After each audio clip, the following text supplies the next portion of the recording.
All right, what is up, Utes fans? This is Joseph back with the Utah Utes Football Digest, and this week the Utes are taking on the Bruins, heading out to LA to go to the Rose Bowl. Should be a great matchup. Number 18 versus number 11, Pac-12 conference play. Doesn't get much better than this. If you guys enjoy this type of content, please do make sure you guys give the video a like. It helps get it out to more Utes fans and helps let me know that you guys enjoy the content. Also, comment below any questions you guys might have and any thoughts you guys have on the game. And also, if you are a Utah football fan, please do subscribe to the channel.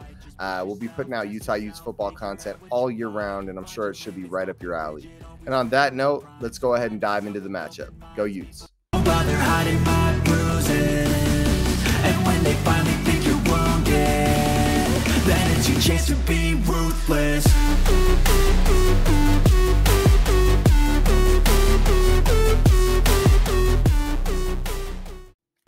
All right, guys, and don't forget, we're still doing the giveaway for the Brant Kuithe signed card. Really cool there. It's a Brant Kuithe autographed football card, so if you're into that, it should be an awesome prize for you guys to win. If you want to know how to win the card, the first thing you got to do is go ahead and like this video. That's how you get started. But if you want to be entered in to win the card, what you got to do is go to @UtahUtesBalling on either Twitter or Instagram. There will be a post there. It's a picture of Brant Kuithe, and I wrote best tight end in the country. If you can't find it that way, just go to #KuitheCard giveaway.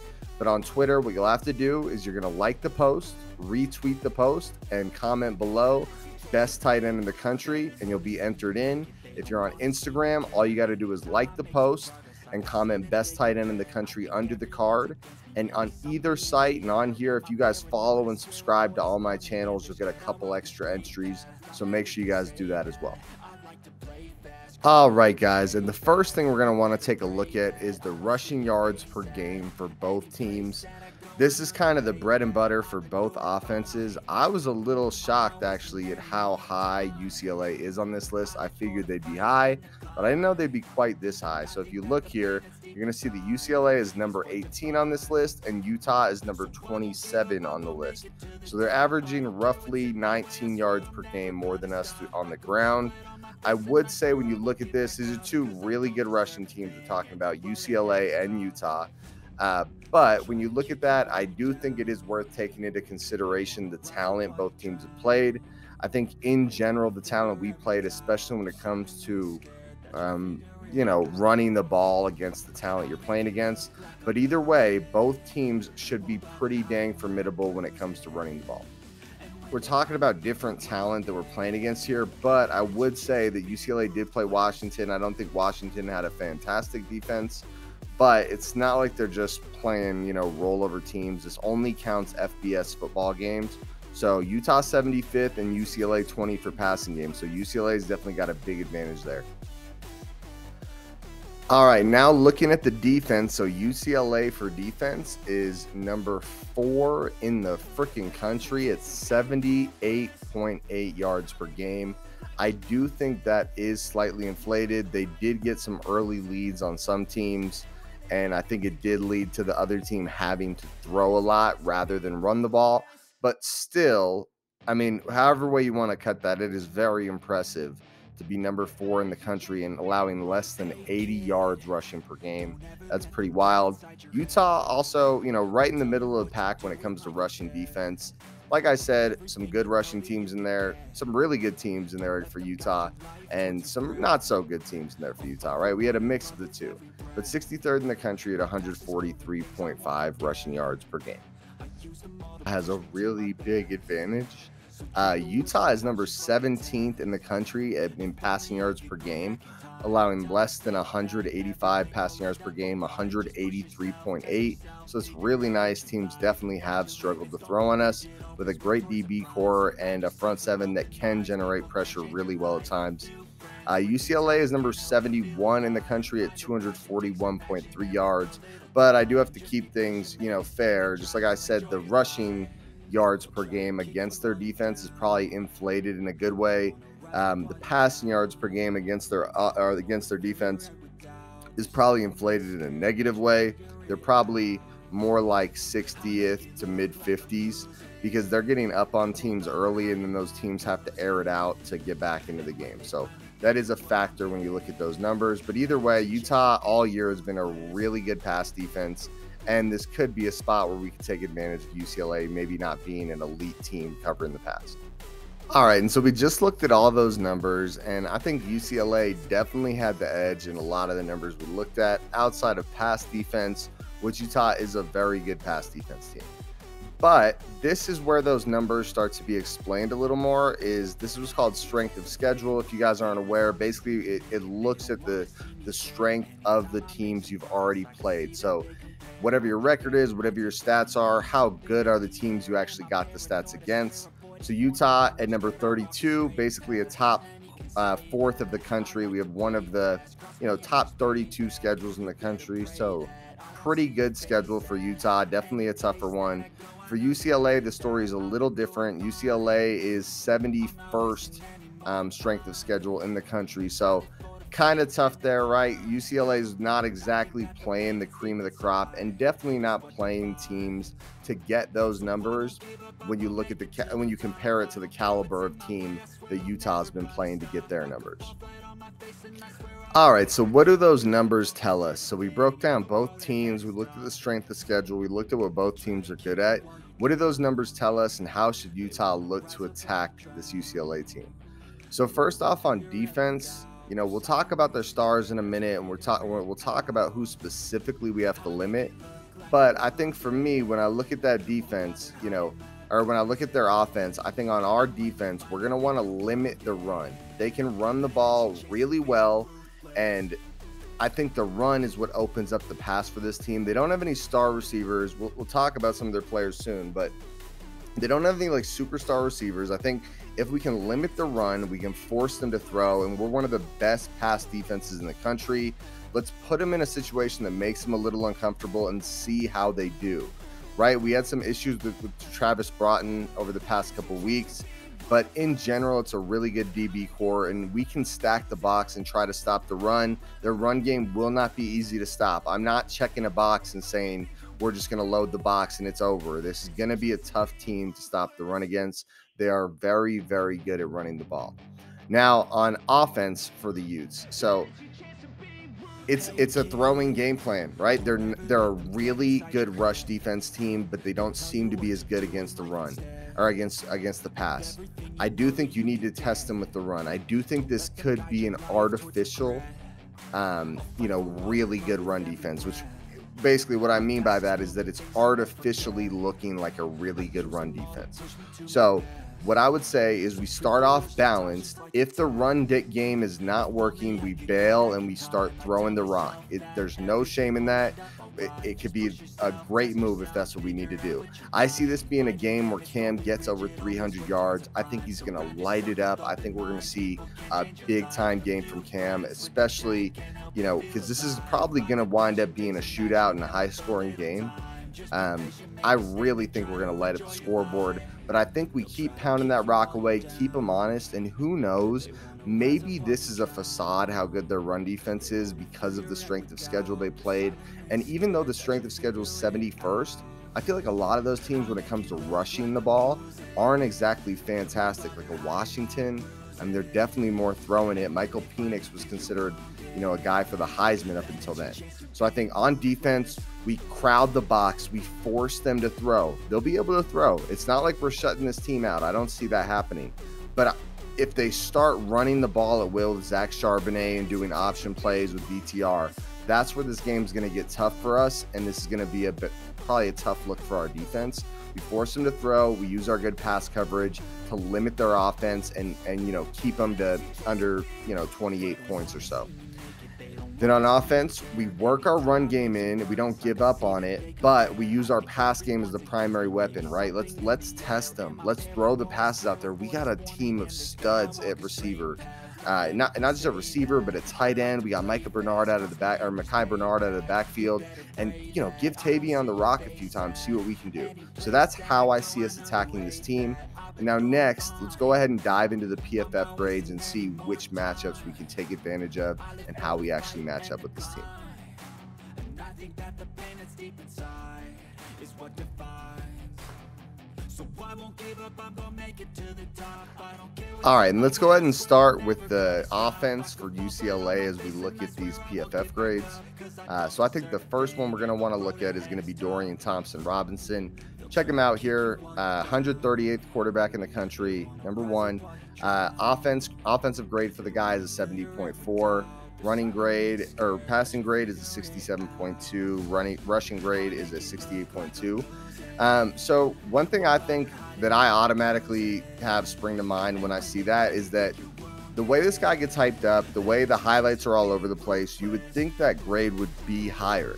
You would think he would be this huge playmaker that just grades out extremely well. That's not what the grades show us. They show that he's a solid player, but there's definitely more to be desired, and I really like that, considering, you know, we're going to have to go up against this team, and shutting him down and making him not have a big game is going to be a big part of how this goes down. All right, now let's look at wide receiver, where they have a guy that I was pretty surprised just how dang high this grade really is. So Jake Bobo, take a look at him here, guys. Number 9, he's that long, tall, 6'5", 215. He's number 9 on the field. Number 23 graded receiver in the country right now, 81.8 offensive grade, 79.2 receiving grade, and an 88 run blocking grade. Kind of a do-it-all guy that brings a lot to the field. The good news, though, is outside of him, there's not too many guys I'm really concerned about. Kazmir Allen's decent, and he's very fast, but outside of him, it doesn't look like we should be too concerned with these guys. I think the game plan might not be to put Clark Phillips on Jake Bobo just because of how that looks, right? 6'5", 215. Maybe it's a good test, but maybe on the other hand, it'd be better to put a guy like Zamiah Vaughn that physically matches up a little better. And Zamiah Vaughn's had a couple really nice weeks. I really don't hate that idea. And maybe you put Clark Phillips on Kazmir Allen and say, shut him down, don't let him get any yards, light him up, right? And then you kind of, you know, mix and match and double team Jake Bobo, try to figure out something else. And then, you know, you just put one-on-ones on these guys and let it work out. Okay, the other big-time playmaker for UCLA is going to be their other running back. That's going to be Zach Charbonnet. So Zach Charbonnet, very good player, guys. A guy that really, he's the reason I say we got to shut down this run game. He's the reason they're one of the better rushing offenses in the country. 84.4 offensive grade, 86.4 rushing grade, 75.4 receiving grade. Keegan Jones is also, you know, an above average running back, but this is the guy to shut down. You lock him up, you keep him from having a big game, and it makes it a lot harder for a guy like DTR to light us up, right? If we can get ahead and kind of put them in a situation where they can't just feed Zach Charbonnet the ball all day, that'll really put the game on DTR.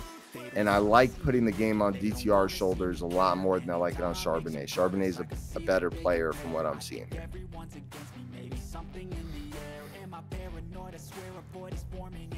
I walk a straight path, not many can say that. I like to play fast, cross me and there's payback. You better pray that I don't see your face at any place that I go. I know you. All right, now looking at the tight ends for UCLA. So we've got Carson Ryan here, one of the best tight ends in the country. He's number 20. You know, he's a brilliant tight end, very good receiver at a 76.3, and an extremely good run blocker at an 81 grade. Really good player. Good news for us, they only have one really good tight end. The other guy, Hudson Habermel, isn't really a good receiver, nor is he a really good run blocker. So at least we don't have to worry about two tight ends. Carson Ryan should be a guy we're concerned about, though. We're going to want a good player on him a lot of the game. I would imagine that might be Karine Reed. Karine Reed's a really good player this season and has really come into his own. So maybe that's the guy we use to shut him down, but we will need to, you know, figure out some way to limit that Carson. So we'll have to figure out something there. All right, and then centers. I'm not sure the situation here. There's two centers. One's a little more balanced, but he only has 124 snaps. The other guy's a little more pass block heavy and not as good as a run blocker, but he has 250 snaps. So hard to know what's going on there. I would imagine we'd actually prefer this guy, believe it or not. We're going to try to force them to throw by shutting down the run game. The less good run blockers they have out there, the better it is for us. All right, and now the guard play. So looking at the guards, boom. All right, guards for UCLA. So 2 very good guards we got here. Antonio Mafi, a really good run blocker and really good pass blocker. John Gaines, extremely good pass blocker and a decent run blocker. So definitely 2 guys that could be problems for us in our defensive line. All right, and now tackles. Let's take a look here. All right, tackles. Okay, so tackle's not quite as good. Still decent, but not quite as good. Raekwon O'Neal, number 71. He's a 70 grade. Pretty good pass block, average run block. And then we got Garrett DiGiorgio, 61.2 grade, 63 pass block, 64.5 pass run block. So very average for number 72 there. All right, and that is the UCLA offense broken down for you on the PFF grade.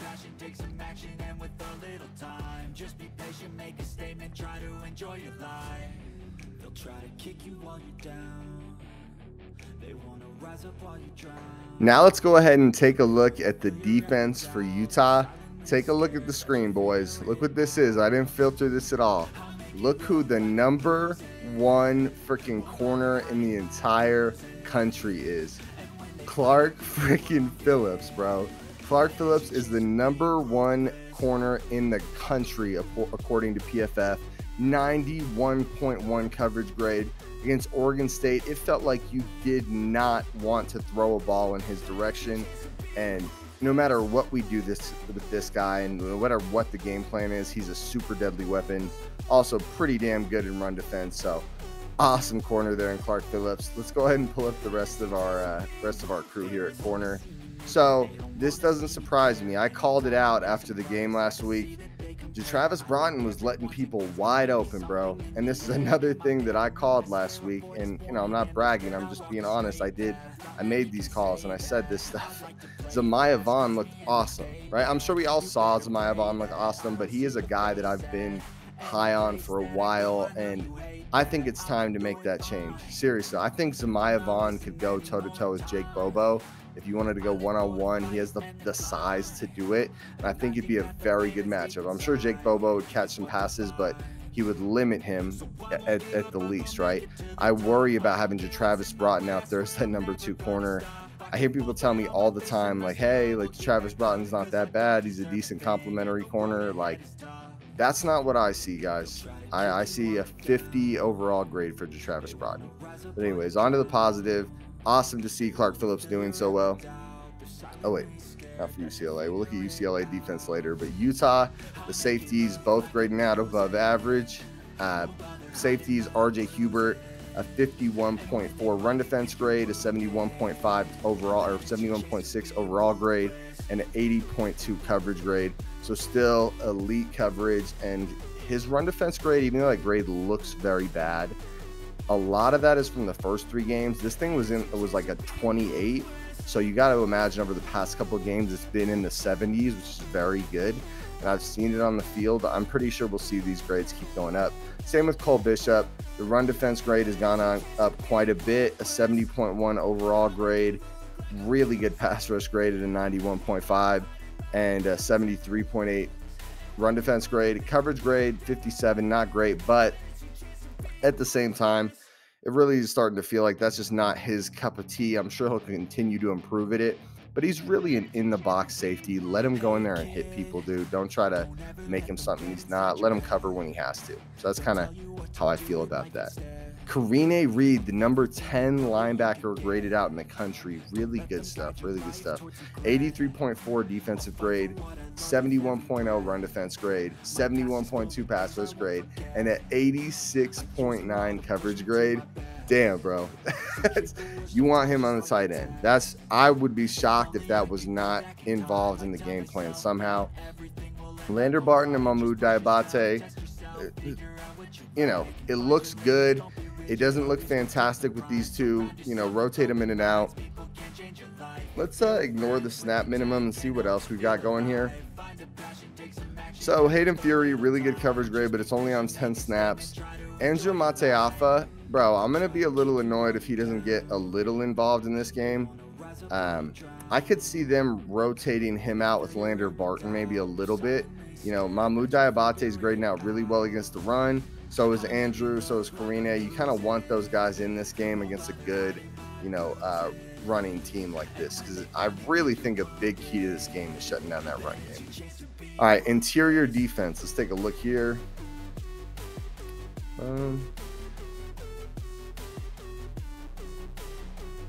Oh, my bad. All right, interior defense for Utah. What in the world? All right, sorry about that. All right, so interior defenders. I don't know what just happened there. All right, so interior defenders. Let's pull it up. Utah. Okay, so Junior Tufuna, the grade continues to go up a little bit. An average grade, nothing bad. Aliki Vamahi struggling a little. Samodi Peppa and Kiana Tanavasa looking pretty good. Samodi Peppa's gotten in a decent amount lately.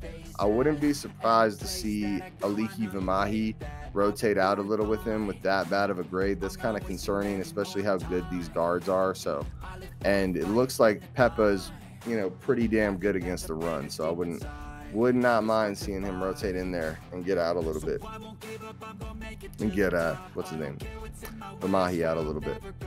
All right, Pac-12.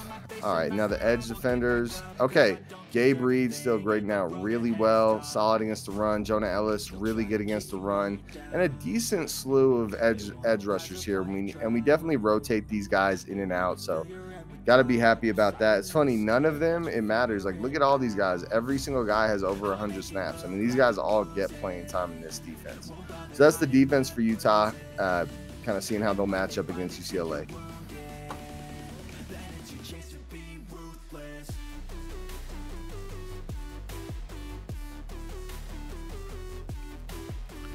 All right, now we're going to take a look at the Utah offense. So the offense for Utah, boom. Let's start with quarterback, Cam Wham Bam.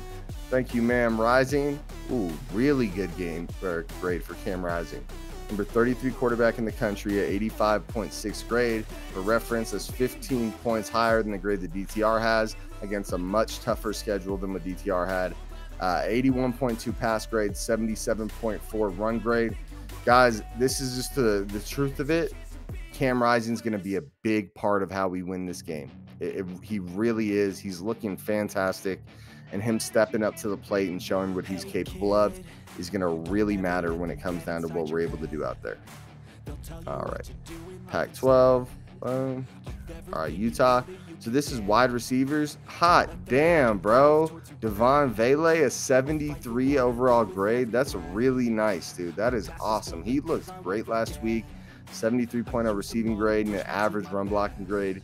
You really got to like to see that. I'm really impressed with what I'm seeing from Devon Vele. I really hope he steps it up and continues to impress.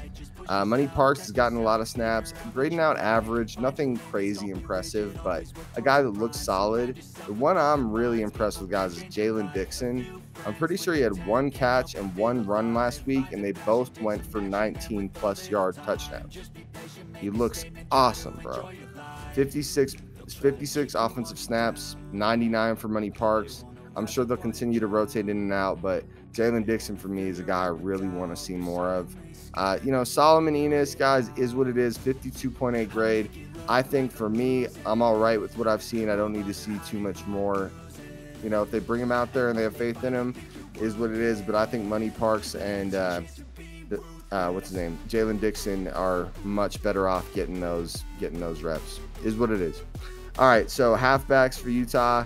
Tavion Thomas, a 73.2 overall grade, 74.4 run grade, and a 59.4 receiving grade. Decent run block grade. You don't really ask him to do that too much, though.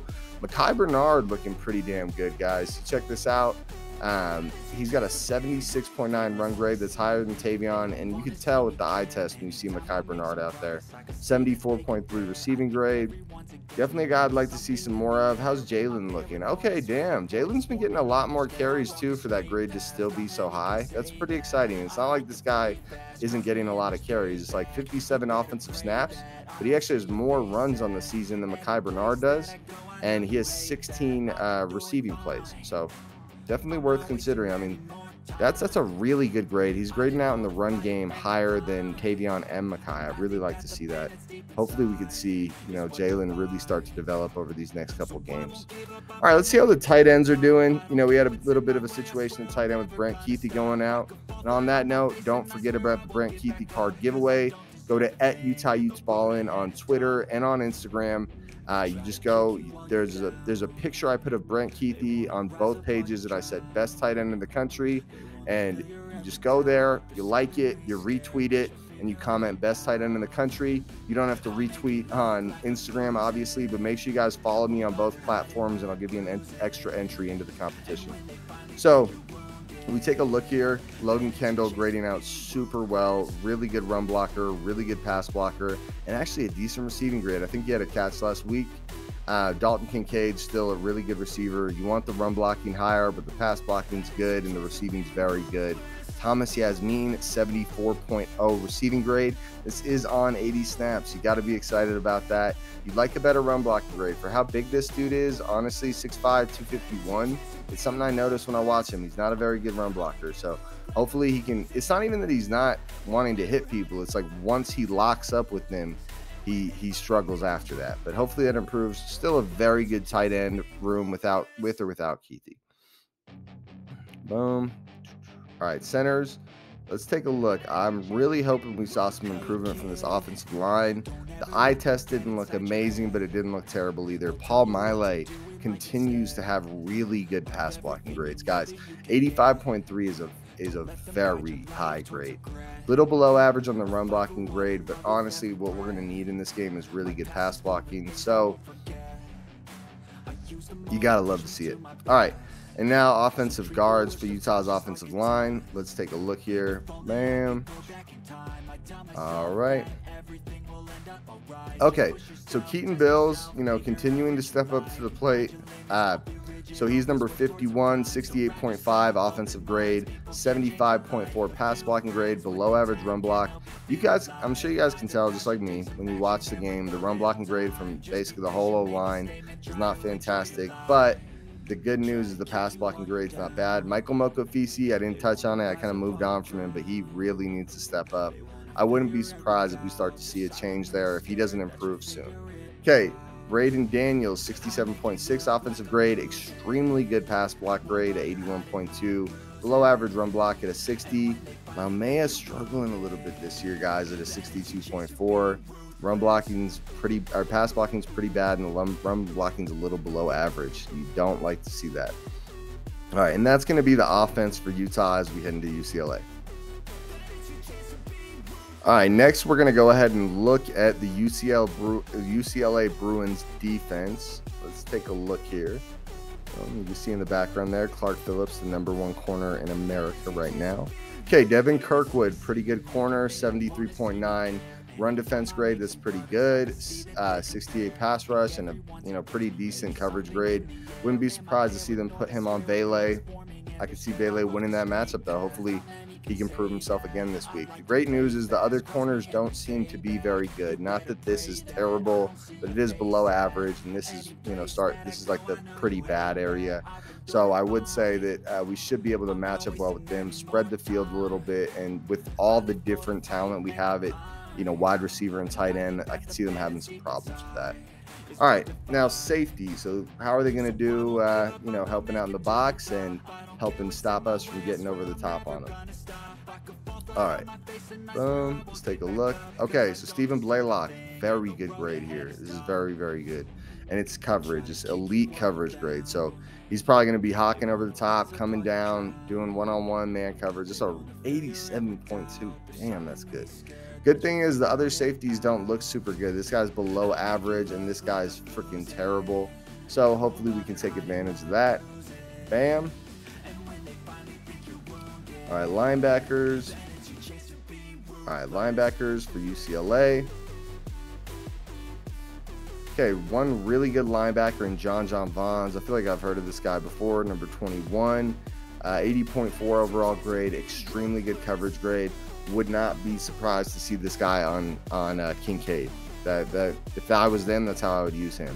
He's a smaller linebacker at 6'1", 215. put him on Kincaid and have him lock Kincaid down. I think it's going to be tough to lock Kincaid down, but this guy looks, I mean, that's elite in coverage grade. The other guys here, nothing super impressive, but they're both very good run defenders. So I wouldn't be surprised to have those two stay in the box and try to stop the run while this guy goes over the top. All right, interior defenders for UCLA. All right. Okay, so interior defenders, this might be a place where we can get some advantages. Jacob Sykes, pretty damn good. Very good run defender, but the other guy, Jay Toia, very low grade here, 54.2, rough in basically every category that matters. So we should be able to, hopefully that'll give us an opportunity to double team some of these other guys because of how poor Jay's grade is. That's number 93. Number 99, though, should be a good player. All right, now let's check out their edge defenders. So that'll give us an idea of how our line can match up with some of these guys. All right, edge defenders for UCLA. Cool, a lot of good edge defenders. Hot damn, this is a good group. Not gonna deny it. A lot of good edge defenders here. A lot of good pass rushers. Good news is most of them aren't very good run defenders, except the one Gabriel Murphy, who's a freaking monster. Excuse me, but freaking monster. But outside of that, not a ton of good edge defenders. So, a lot to consider here. I do think after going over these grades, this UCLA team looks really good. So. All right, guys, so that was the breakdown there. We looked at the PFF grades. We looked at what both teams are really good at. And I think the answer is pretty obvious to me, what we need to do, right? There's a lot of tough matchups on both sides of the ball. On defense, Clark Phillips is the best corner in the freaking country right now, and it's grading out like that. It's not just looking like it on the field. He's grading out for PFF as the best corner in the country, so that's so cool. He's going to be a big part of this game plan. We have a bunch of studs on defense. We just need to know how to use them. We need to make them effective. If we can do that, if we can stop this run, we can really do some big things. Because once we stop that run, they have a couple 3-and-outs. Even not 3-and-outs, but 2 first downs, and they got to punt. That sort of thing. Like, don't let them score, right? We're a really good red zone defense. Let's bend, don't break, right? Stop that run. Don't let them get the big plays. But on offense, what we're going to need to do is we're going to need to throw this ball. We test that front seven of UCLA. A lot of these grades are against, we looked at that strength of schedule, guys. Who knows how real these grades are? They're doing it against guys that really Utah would probably throw around pretty damn easily. So let's test them. Let's not be afraid to do the things that they're good at and test them at it. Let's run the ball down their throat. Let's try to stop them from running the ball, even though they're one of the best run defenses and run offenses in the country. Let's test them with the run, but the trick to this game is going to be the pass. We're going to drop back. We're going to let Cam do it. We're going to let him break 300 yards. We're going to let him air it out. Let him get a turnover, dude. That's part of college football. That's part of airing out the ball a little bit. It's going to happen. But let's also let him get 3 touchdowns, right? Let's take advantage of, let's let Bailey get open against this corner. And if he doesn't, we got a bunch of other weapons in Parks, and we got Jalen Dixon. We have a bunch of players that can make plays. I really see us using the air as a weapon. We use the pass offense. And once they're not able to run anymore while the game's still close, we can slowly pull away and force them to throw the ball. And that's when we can let our guys back off a little bit and make plays. So, final prediction for this game, how I see this going. I actually said a different score prediction the other day when I was on with Dante Guardi, but I changed my mind a little bit. So I see this game going for the Utes. Like I said, I see a really big game for Rising. I see a trio of running backs get involved a little bit, but nothing crazy. I see Charbonnet for UCLA having a pretty good day. Nothing crazy, but a pretty good day. I see DTR having a pretty good day, but I think what happens is we get up big and we play our game. I think their numbers are so inflated by the schedule they played. At least I'm hoping that's the case. and I think we win 34-24. I think we get a 10-point win. I know a lot of people think that's crazy, but guys, with how much trouble they have selling tickets, I mean, they were selling tickets for like $35 a pop. If you guys have any interest in last second hopping on a plane to LA and getting out there, go do it. It's $35 for a freaking ticket to this game. There could be just as many, if not more, Ute fans there as there are UCLA Bruin fans, and they don't want it like we want it, dude. We've got big aspirations to play for. They're just hoping for a decent year. Their fans aren't as hungry as we are. You know, that I won't go into all the details, but I feel great about this game. 34-24, huge game from Cam Rising, 315 yards, 3 touchdowns, 1 interception. That's how I see it going. A touchdown for Bailey, touchdown for Kincaid, and a touchdown for Jalen Dixon. And on that note, guys, I am out of here. Let's go smash the Bruins at their home field.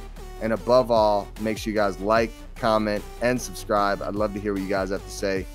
Go Utes. The promotion for the Brant Keithy auto card goes until Monday.